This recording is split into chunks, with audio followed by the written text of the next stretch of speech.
The Viking invasion of Ireland began in 795 AD with the first recorded raid on the island of Lambay near Dublin.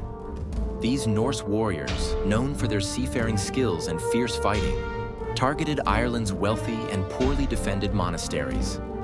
Monasteries were rich in gold, silver, and religious artifacts, making them attractive targets.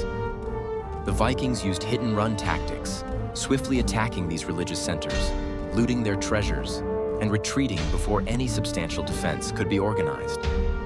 Over the next few decades, Viking raids became more frequent and widespread.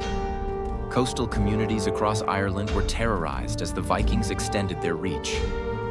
By the early 9th century, these incursions had become more systematic and destructive.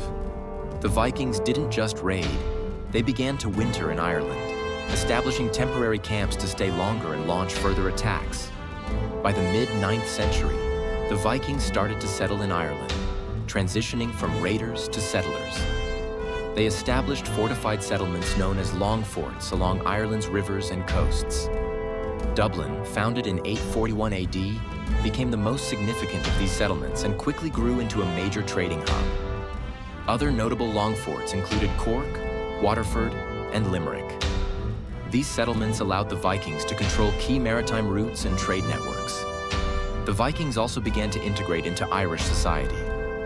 They formed alliances and intermarried with local Irish chieftains, influencing local politics and culture. Some Vikings converted to Christianity, blending Norse and Irish traditions. However, the relationship between the Vikings and the Irish was not always peaceful. There were numerous conflicts as Irish kings and chieftains resisted Viking control and sought to reclaim their territories.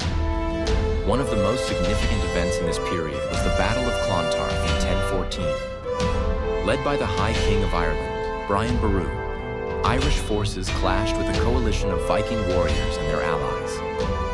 Although Brian Boru was killed in the battle, his forces emerged victorious. By the late 11th century, the Viking presence in Ireland had diminished significantly.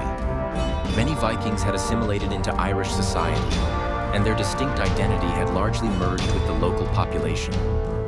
The legacy of the Vikings, however, remained in the form of cultural influences, place names, and the establishment of important urban centers that would continue to shape Irish history.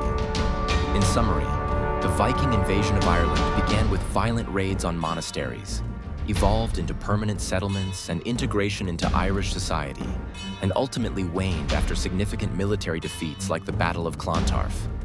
The Vikings left a lasting impact on Ireland, blending their Norse heritage with the rich tapestry of Irish culture.